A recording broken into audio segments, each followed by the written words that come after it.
Welcome to episode 13 of TDD with your boy Dino. Episode 13 already. Right off the bat, wearing a hat. Why am I wearing a hat, Dino? What does it say? TB, Thick Boy. This is the last one. The last one with something, a different Thick Boy clothing item that I own in a row. I started at episode 4, I believe. And it's 13. I got 10 items. Little donut on the side. I like it. It's a nice hat. I don't usually wear trucker hats like this, but I fucks with it. And I haven't had a new hat in forever, so I said, "Fuck it, let me get a hat." But yeah, so welcome back, episode 13. We're moving, we're grooving. I released from the last podcast to this week. I've released 3 videos,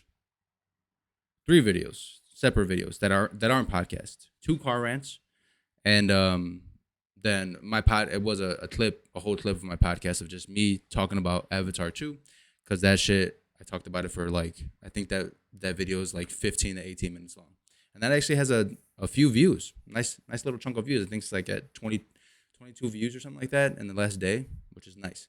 Anyway, thank you for everybody for tuning in, listening in, and happy New Year to you. It is now January 3rd. January 3rd is my boy Javi's birthday. Let me text him right now. Let me text that motherfucker right now. Happy birthday, baby.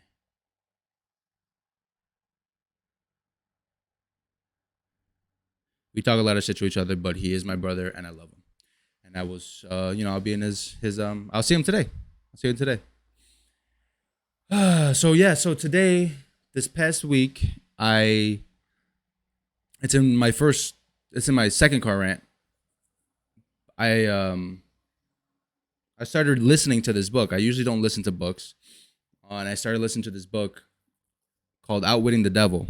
Hopefully this is catching, because one of the videos I was a little far. It looked like I was close enough, but it wasn't catching. So maybe it was just my voice. But so I was listening to this book, Outwitting the Devil. Am I sideways?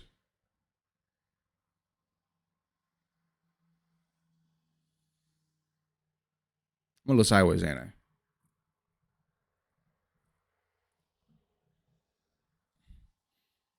That's a little better. I just looked at it. It was fucking... My camera's looking like this. All right. Anyway, the book, Outwitting the Devil, listening to it. I don't like listening to books. I'd rather read them. And this is a thing because for me, it's a focus thing for me.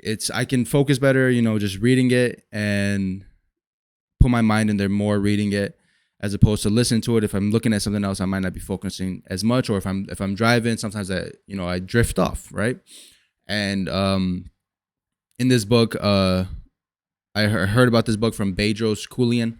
He's he's a self-help dude. He does boot camps, 75-hour boot camps for men who want to stop being a bitch, basically. Look him up if you want to. I saw him on what's his name? Mark Bell. What's his podcast name? Super Training. Mark Bell. I think it's Mark Bell's podcast. He's a power lifter. I saw him on there, and he talked about Outwitting the Devil and how you have to listen to it as opposed to reading it, because listening to it, they're there's in this book, the narrator or the author, Napoleon Hill, who has made the book Think and Grow Rich, which apparently is the number 2 selling book ever. He's made that book, he wrote that book and a lot of other books, but then he wrote this book back then in 1930s. This book was written in 1938. And he has in this book, he has an interview with the devil, and he's he kind of goes through it, is this the devil? Well, to me, it was real and this and that, and he explains it. There's 4 chapters before the actual interview happens, but you can find the full interview on YouTube. Just look up Outwitting the Devil. It's a 4-hour long interview, There's one that's like 3 hours, which I don't understand how they cut a whole hour off. So I would go with the longer one if you want to listen to it. I highly recommend listening to it. But the reason you want to listen to it is because the devil has a different voice than the narrator. The narrator is, Napoleon Hill, or supposedly Napoleon Hill. Obviously, it's not him because he's dead. So it's supposed to be the author, the narrator, and then he's having the interview with the devil, and the devil has a more deeper, sinister voice, and he's it's wild to hear, and it's like, it's like, okay, the devil's talking, let me hear what he has to say. And sometimes I'm like, fuck, what did the dude ask him though? So let me rewind, and I had to I had to listen to it back so I know what question I'm trying to get answered as well within the book. And the book, it was very mind opening to me. And it's not a religious book at all. Outwitting the Devil, it's basically outwitting the negative. The devil explains it basically, immediately once you guys start listening to it. He explains himself as all negative in the world. He's like, what you guys call the devil, I'm not a guy, I'm just an energy, and I don't have a, pitchfork tongue or a tail or horns. I'm an energy in the world. I am the negative of everything. If you want to break it down to science, I'm the negative of an atom. There's a positive and a negative. And the author is like, oh, are you trying to say that that without you, the world would be shit, basically? And he's like, yes, that's exactly it. It's me and my opposition, what you guys call God. And it's not a religious book at all. It's about negative thoughts, how they're sticky, how negative gets into the minds of 98% of humans, and how he's done it, what his plans are now. At that time, he's writing this book in 1938. He's talking about how he doesn't like the United States because 1776 they had July 4th, Independence Day, and he wanted to put a dictator in there. And he says, right now I'm trying to work on creating a new world, a new war, so that I can put a dictator inside of America. And if you look, so like at 1938 is when this book was written. In 1939, World War II started. And he talks about how he's, creating drifting in the president to create like a panic within the people of America at the time, because he wants the president to seem unstable and not able to make decisions. That's a part of negative thought. That's a part of drifting. That's a part of the devil. If you want to name it the devil, negative, whatever it is. If you don't like the name of the devil versus God, you can name it positive, negative. You can name it whatever it is that you want. I'm just saying the devil because obviously this book is named Outwitting the Devil. But don't think of it as a religious term. It's just the negative in the world. And, he explains it, how he's doing that, and how he's creating drifting in the president and creating strife within the people. And he said, give me another year that, and I'll definitely be able to put a dictator in, because then the people are like, well, we need somebody who can control. They want control at that point, the masses. And he does it. The devil does not like free thinkers. People think that they're free thinkers, and they're not. Or he explains how, like the president, how he has control on him is because or all dictators. He said there's no self-appointed dictators. He said, I appoint them all, but I let them think that they're self-appointed because, I give them ego, and I give them sex. Sex is a main thing that he goes on as well later on in the interview. Sex energy, and how when somebody, what he does is, what the negative does is they dangle the carrot, right? They dangle the carrot in front of you and wipe it away as soon as you're about to grab it. And when you fall into that, and this is the way to live. Anyway, this is life. There's no good without evil. There's no, yin without yang. And So he dangles the fruit, right, the carrot in front of your face, and you pulls it away and you don't grab it. He doesn't like people who go, "Fuck, I missed it this time. Let's try again another time this way." Okay, fuck, I missed it this time. Let's try again another. He doesn't. That doesn't work for the devil. What the devil wants is when he pulls it away, you go, "Fuck." Okay, and then you just go about your day or go about your life. And what's the carrot? Building your own business. What's the carrot? Doing that hobby that you know it's gonna take some time to get good at it, but you kind of have a feeling that you like it, and then you go into it, and then you just like, man, I suck, and then you just stop going. That's what the carrot is, right? You pull it away, just stop going. Oh, I had a kid, I can't come as often. And then you just eventually stop. Oh, I'm getting older, I can't do this. You just eventually stop. It's pulling the carrot away. That's what it is. So he doesn't like people who he's the basically the one he's saying in the book, putting the carrot right there, and the people who grab it, if they're fast enough and they grab the carrot, they're fast enough and they blow up with their business, or they start making more money with the business, or they start realizing and getting better at the hobby, whether fucking jujitsu or drawing or music, DJing, whatever it is that you want to do. If they grab it and they start pursuing that, then he's like, oh shit, well, let me try this. Let's say they're getting up there and they're feeling good about themselves. They started getting good and they started doing this and that, and they grabbed that carrot, man, and now they're good and they have the carrot and they're trying to make it better, obviously. And so he does that, and then he's like, okay, so now that you grab the carrot, that doesn't mean the devil was just done with you. No. If he was done with you, then he wouldn't control 98% of people.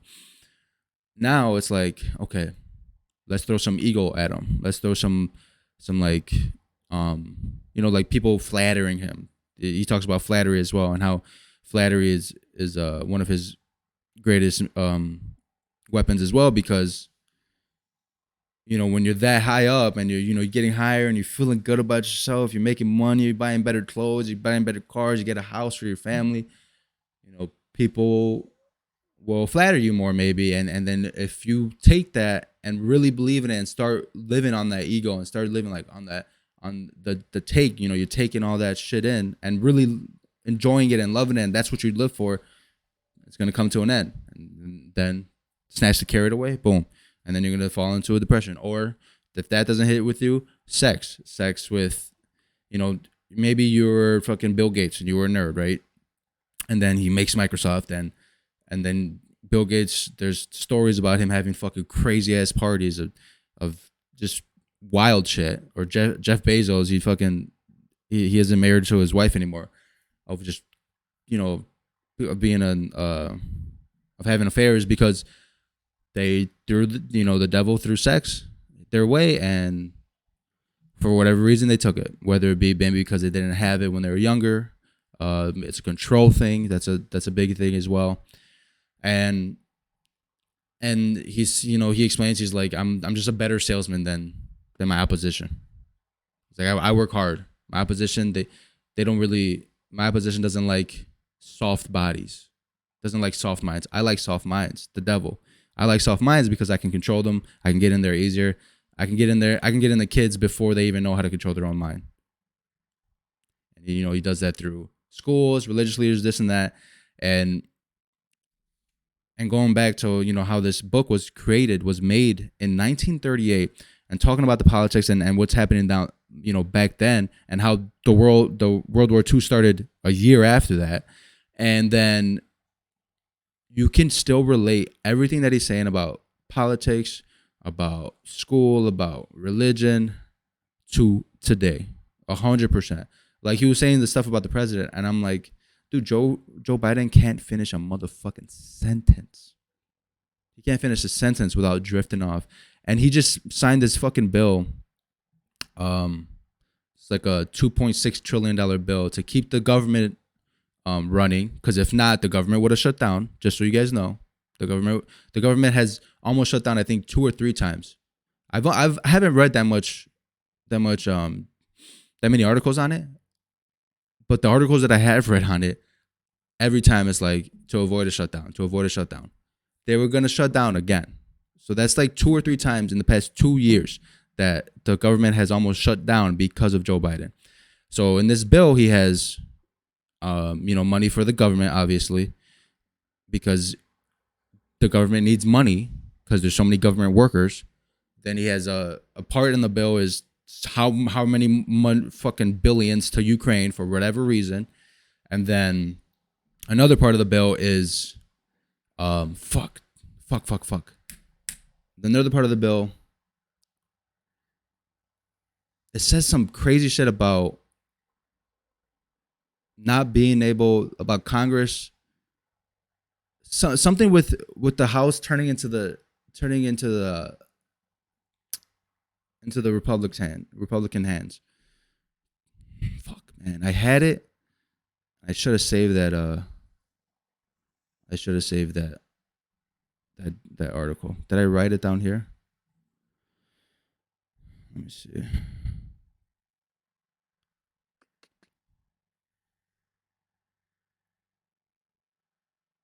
That's what I'm talking about now. Drifting. No, this is a different article. But yeah, it was something in that article for that bill, that 2.6 trillion bill to keep the government alive. There was, so basically a lot of the Republicans said no, and I think like 2 out of whatever said yes or something, some shit. That's how they got it through. But the bill that they passed or whatever it was 300 pages, and they had like 2 days. And one of the dudes is like, there's no way that we can pass this because nobody has the time to read this. They wanted to pass it by a certain date.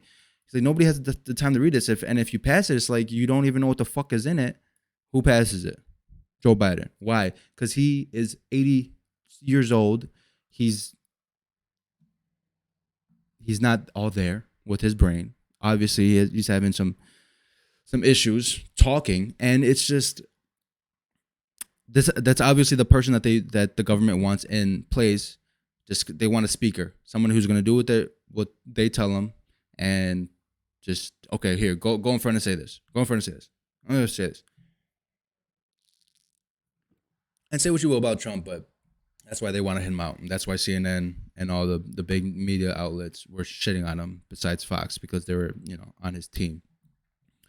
And they don't say shit about Biden, about how the fuck he's can't finish sentences, how he fell off a bike and this and that. And it's just that book, it's just so mind opening to how negative thoughts, negative patterns are so sticky and so like powerful, and how you have to be really it's a fucking fight, dude. It's a fight. It's an everyday fight, and you have to be conscious of your thoughts, of your subconscious. You have to be on it, man. You can't allow any mishap. It's an all-out war, good and evil. It's an all-out war. And dude, I'm reading What a Drifter Is. I'm gonna play that right now, actually, because I'm at that point in the book. I paused it right before it. So Napoleon Hill is asking him, explain to me what a drifter is, and then the devil's gonna explain, and then he's gonna ask, okay, now explain to me what a non-drifter is, so when I meet one, I can know right away. And we'll go through this and listen to it like I'm like, fuck, dude, I was a drifter for so long, and I'm still a fucking drifter. I am. I still have negative thoughts coming in and out, and I'm trying to fucking and just fix it and fix it and fix it. And there's times where you're gonna fall. You got to get back up and you got to keep motherfucking going. And there's so many laws of nature that they talk about. And okay, let's go and we'll listen to this. Hopefully you guys can hear this well. If not, then I might have to just cut it out. Drifter. Give your description point by point so I can recognize a drifter when I see him. The first thing you will notice about a drifter is his total lack of a major purpose in life. He will be conspicuous by his lack of self-confidence. He will never accomplish anything requiring thought and effort. He spends all he earns and more, too, if he can get credit. He will be sick or ailing from some real or imaginary cause, and calling to high heaven if he suffers the least physical pain. He will have little or no imagination. He will lack enthusiasm and initiative to begin anything he is not forced to undertake. And he will plainly express his weakness by taking the line of least resistance whenever he can do so. He will be ill-tempered and lacking in control over his emotions. His personality will be without magnetism, and it will not attract other people. He will have opinions on everything but accurate knowledge of nothing.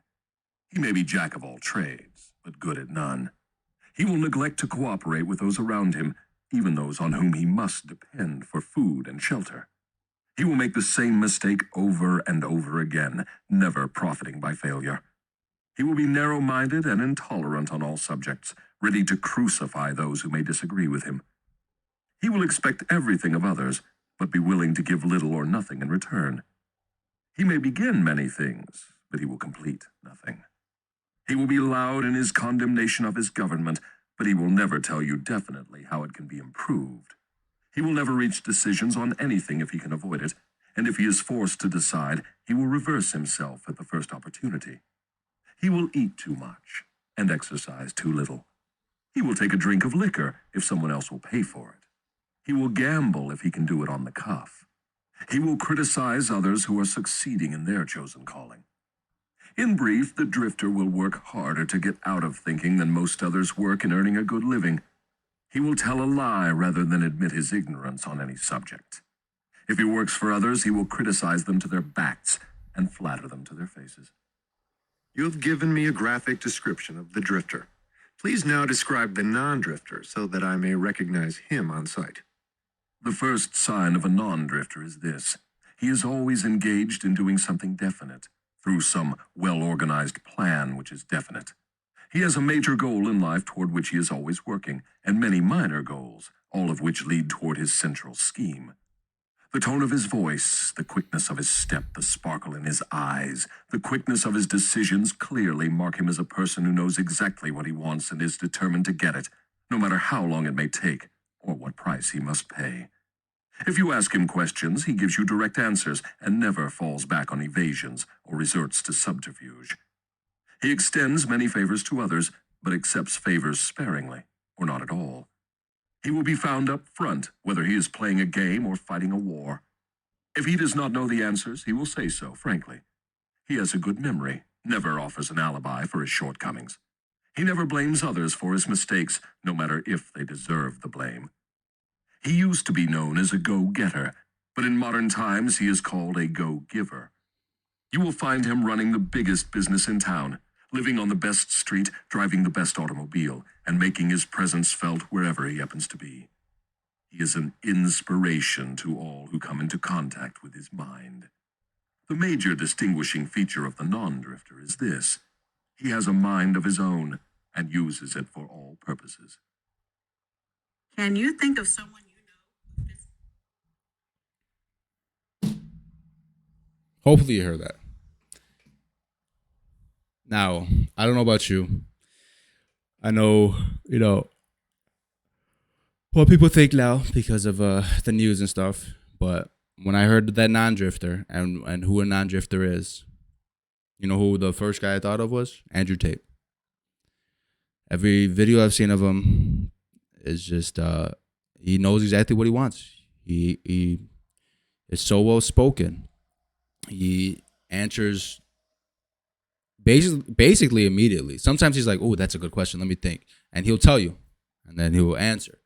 And he knows, he's definite in his purpose. He knows his purpose, and that's what they don't want. That's what they don't want. And it sucks because just how the media fucking portrays everything, man. Obviously, they don't want this guy because he talks a lot of shit about the United States and how we're a godless country and this and that and that's why they once again fucking are throwing these allegations again at him. And just think about, he's said it. He has said it for the past fucking 5, 6, 7 months. He's like, these are the things that they're gonna try to do to me. Since April, these allegations have been out, but the The police in Romania came. Everything's on security cams over there, so they showed everything. And the police were like, "Oh, there's literally nothing going on here." Like, "Oh yeah, has some hot girls around, but they can leave when they want." And he tells them to leave. And most of the time, there's stories of him like, "No, you can leave now. Like, get out of here," because of the way they're acting. But the media, they fucking every article I see is like, "Oh, misogynist, rapist, this," and it's like, "Oh, he's just guilty. He's just guilty all of a sudden." So no innocence before or innocent before proven guilty. Like, what happened? What? It's just accusations, accusations, accusations. And he talks about how he's had multiple ex girlfriends contact him saying this journalist, that journalist have called them, got their contact information somehow and offered them 50, 100K to talk shit and to like say that he did this stuff to them so that they could get him on something. So they eventually definitely got some girl because of 50 to 100K. Oh, I just got to talk shit about this dude. They don't care. They don't give a fuck. Maybe he was an asshole to them. And, they're like, fuck it. Yeah, what do I care? Give me the 100K. And it's just, and what I was listening to something, there's somebody, I think I was listening to TK Talks. He released a video about Andrew Tate, and Sabrina heard Andrew Tate. He's like, oh, didn't he get arrested? Isn't he a rapist or something? And I'm like,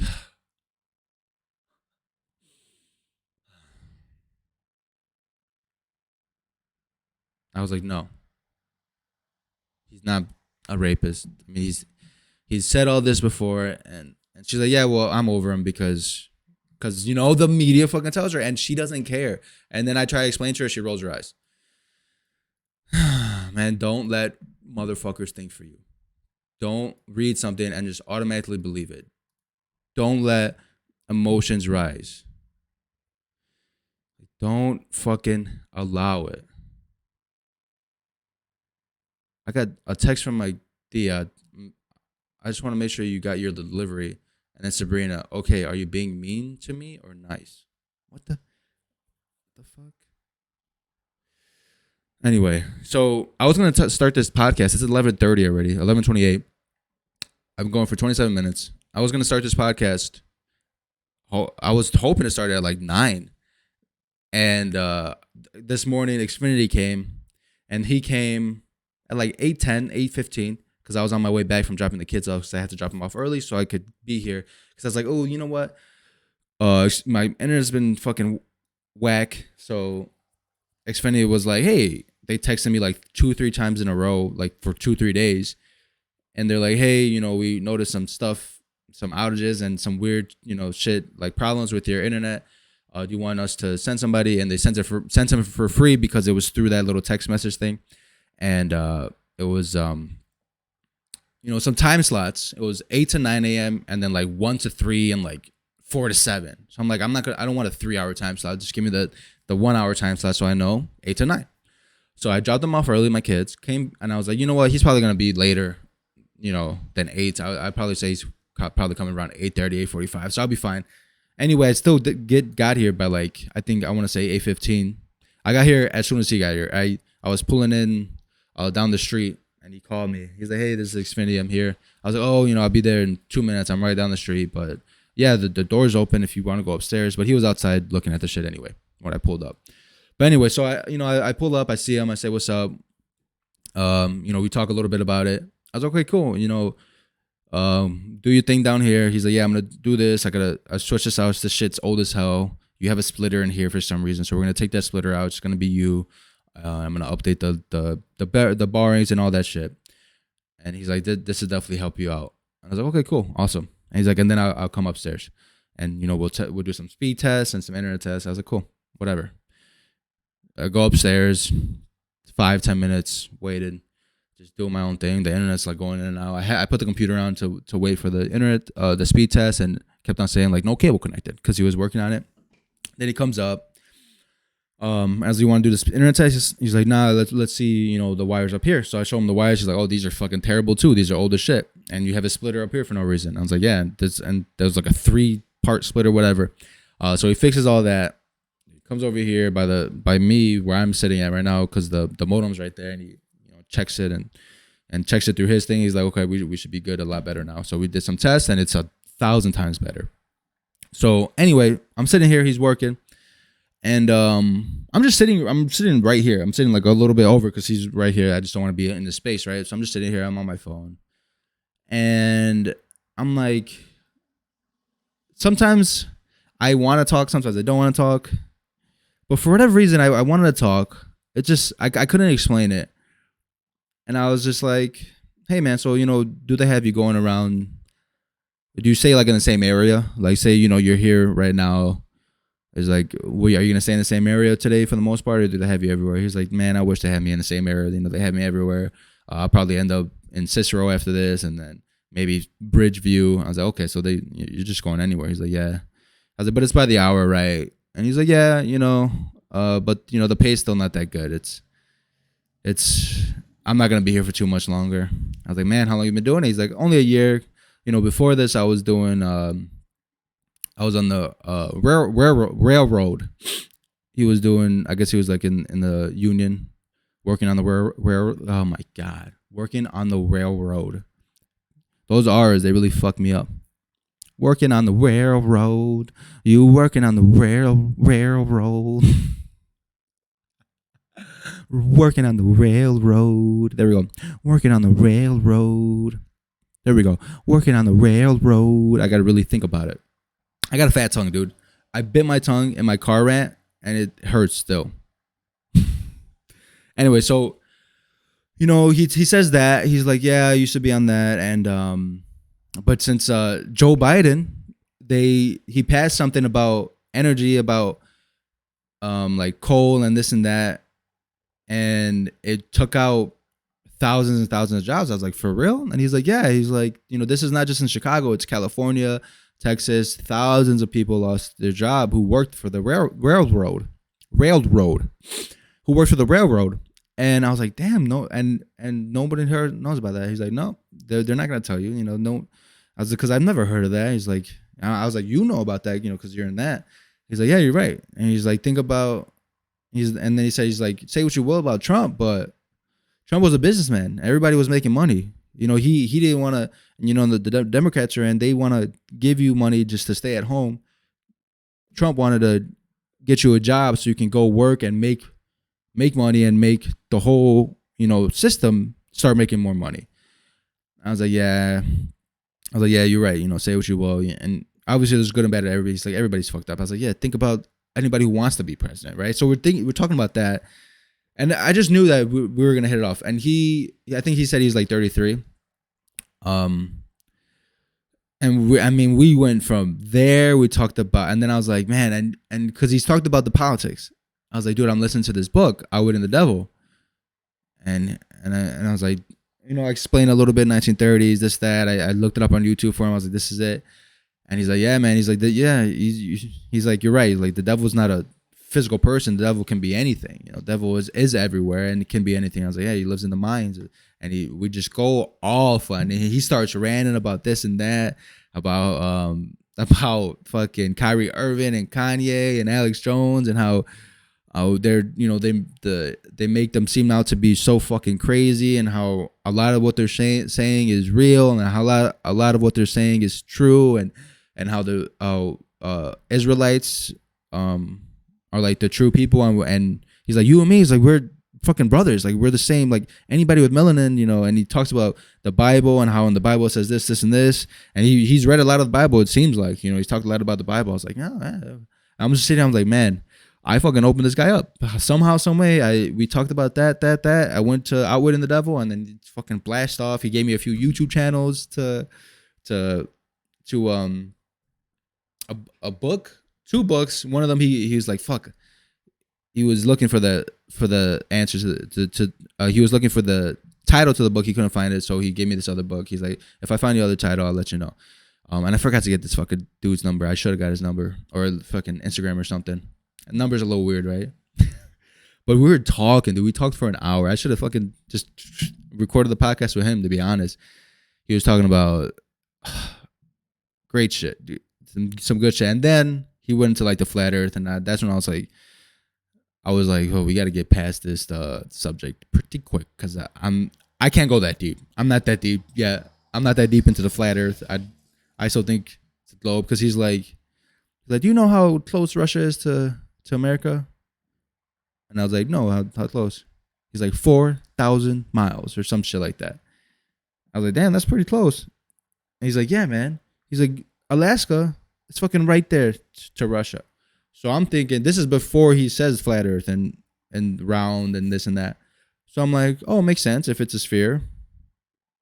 You know, if Alaska, Russia, if it's a sphere, it makes sense to me. You know, Russia's on this side with all that shit, and around this side, and if we're all, you know, spheres have to have the thing, and boom, Alaska. I was like, oh, okay, it makes sense. Actually, now that I'm thinking about it, he's like, yeah, man, they're saying it's a sphere. It's not. This is not a ball. This is flat. He's like, if anything, it's like a snow globe. He's like, it's a round, flat surface.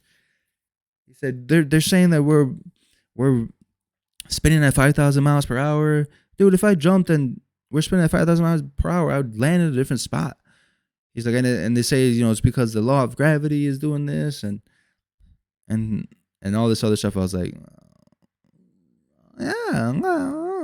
But then we got past that and then started talking more about how the Bible is not a religious book, and how the Bible is just a book on life, and how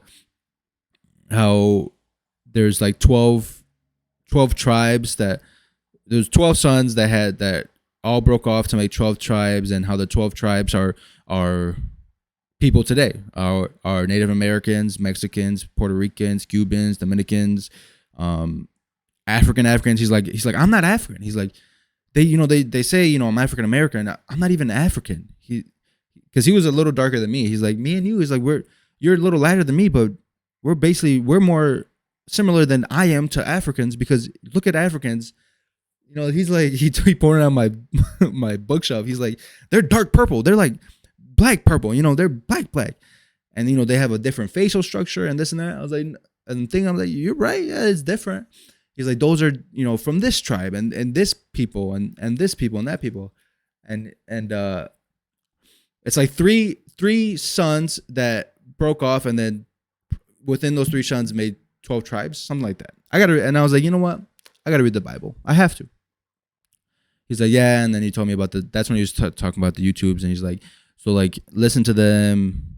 He's like, you know, obviously find what you like. Because he was younger. He's like, you know, these are guys I like, but you'll find out who you like, who you don't like. And, you know, they all say similar shit, but obviously you're going to connect to who you connect with.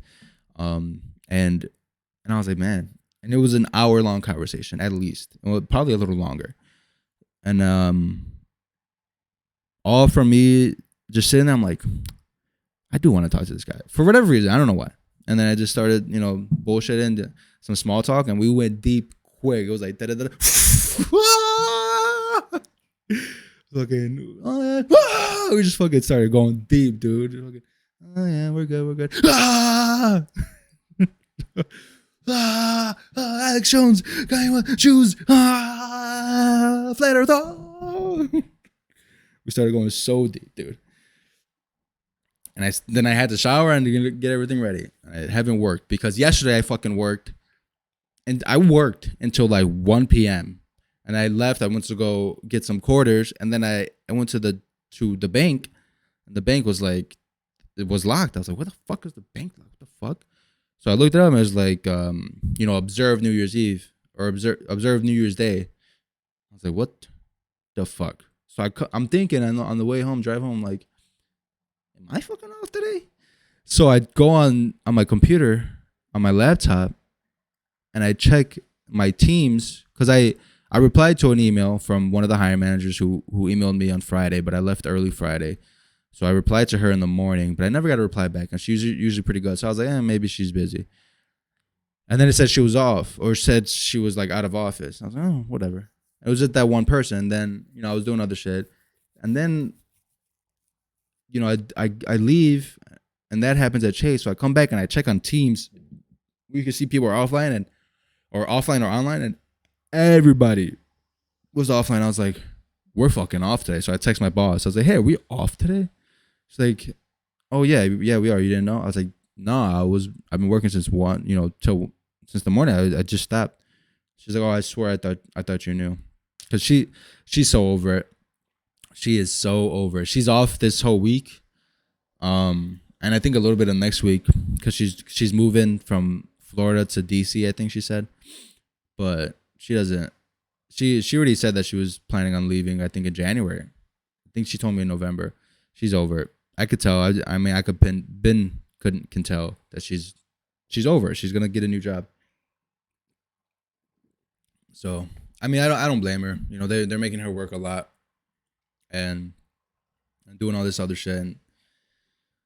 And you know, we're a 3-man team. So me and the other recruiter, we've been helping, but with so much we can do as recruiters in general. You know, if people don't reply, if people don't answer, and if people aren't good, you know, there's so many people who, you know, their resume looks good, and then you talk to me and like, what the fuck? Like, who is this? This person is not this resume.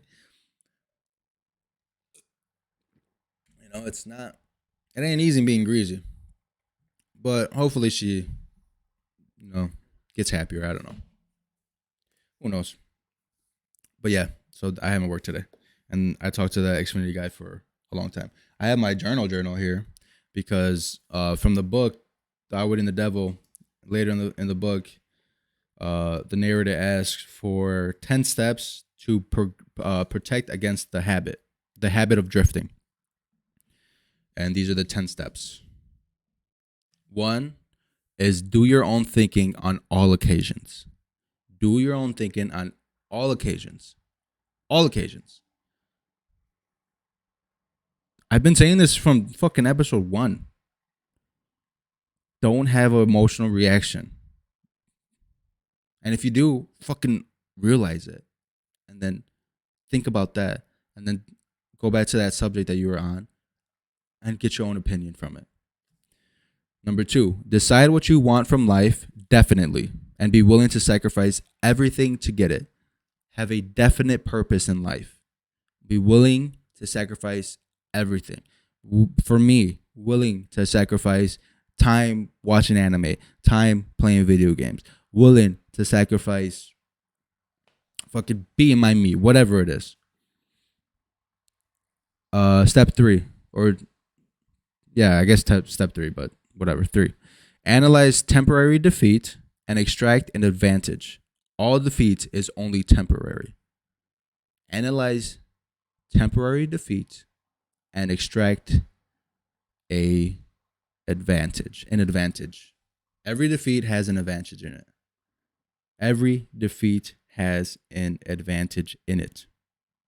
All of them. All of them.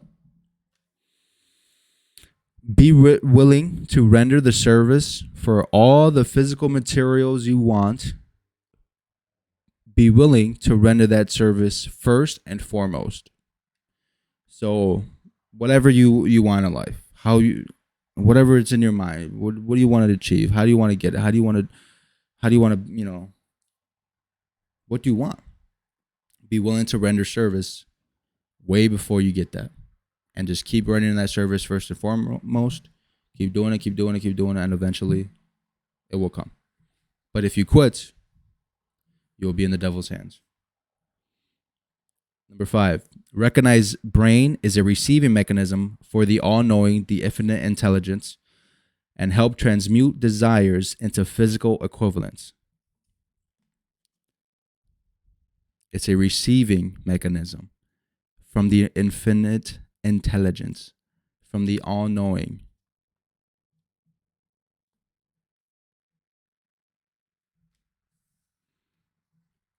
Number 6, recognize greatest asset is time. Time is our greatest asset. Do not waste it. Time is always of the essence. That is the 4th dimension, time. Recognize that fear is filler. To overcome, occupy that space with faith that you can have from life whatever you demand from it. All fear is the work of the devil. The devil doesn't care what you fear. He just wants you to fear something, whether it's hell after, death, whether it's your mother, your father, whether it's the dark. He wants you to fear something. Once you fear something, you're one step away from his clutches. Do not fear. Have faith. Occupy that space with faith in what you are doing and what you can achieve and what you can demand from life. Number 8, when you pray, demand, do not beg. Demand what you want and take no substitute. Do not beg when you are praying. Demand what you want and take zero substitute. Number 9, recognize life is a cruel taskmaster. If you master it, you master it, or it masters you. Don't accept things you don't want. If forced upon you, don't accept it, and it will make way for what you do want. No halfway or compromise. Life is a taskmaster. You master it, or life masters you. Listen. Download, write it down, utilize it. Number 10, dominating thoughts attract through definite laws of nature by shortest and most convenient route their physical counterparts. So be careful of your dominant thoughts. And he talks about this. This is later in the book, but he also talks about this one other subject, hypnotic rhythm, which is a law of nature. It's a law just like gravity is a law of nature. Hypnotic rhythm. You think something or you do a habit, brushing your teeth. It's a hypnotic rhythm. You brush your teeth in the morning. That's what you do. You don't even. It's not a thought. You just do it. Like for my son, I still tell him, "Hey, go brush your teeth at night," and sometimes he just does it. Probably without even knowing. Sometimes he wakes up and brushes his teeth. I'm like, hey, you brush your teeth? He's like, yeah. Okay, cool. Hypnotic rhythm. With your thoughts, same thing. Hypnotic rhythm. You can go into that hypnotic rhythm of negative and maybe you get out and you feel good and then you drop it and boom, you go back to the negative, and that's the hypnotic rhythm that you're in. And once you get in a hypnotic rhythm, he says that it's impossible to get out, but then he says like you can break it, so you don't want to get into hypnotic rhythm. A lot of people everybody is in hypnotic rhythm, but you don't want to get into the negative hypnotic rhythm. Everybody's in a hypnotic rhythm, but you want to utilize the knowledge of knowing what hypnotic rhythm is, and make it positive. Make the hypnotic rhythm of your thoughts, of your mind, positive. And that'll just keep moving and grooving. And once it's a hypnotic rhythm, it's in there. It's even deeper than a habit. It's the deepest a habit can go, basically. Hypnotic rhythm. And that's what he says right here is the dominating thoughts attract through definite laws of nature by shortest and most convenient route their physical counterparts. So be careful what you think. And I've been saying, be careful what you say. And after reading this book, I was like, fuck, I got to be careful what I think now, too. And obviously, what you say is what you think, and vice versa. But, there's thoughts that I have now that I'm seeing them more. It's crazy. Like some fears for the past few days have been popping up. And I'm like, that's insane that those fears are popping up is it because I'm reading this book now, and is it because like my brain is trying to get me back into the negative? The devil's trying to get me back in there. Because it's kind of wild that those are popping up nowadays. Because there's like images and shit or like thoughts. I'm like, I haven't thought shit like that in a minute, and it came up a few times the past 2 days, and I was like, interesting, very interesting. So is there truth to this? I believe so. Like I said, the book is immensely intriguing. It's take from it whatever you can learn. I'm definitely gonna listen to it again and again, and I think that it's one of the greatest books, honestly, to listen to. Maybe I'll get the solid copy too, just to have the solid copy so I can read it as well. But Hearing the Devil, like hopefully you guys can hear that. I'm gonna listen back to it later. It's a great book. 50 minutes, that's it. That's it. But fuck, listen to that book. Love that book. I have to be better at not cursing and at saying railroad. Better, right? But yeah, I've been when I do my, I edit all my clips, and I'm like, man, I curse a lot. Oh wow, the thing just went out. All right, love you guys. Bye.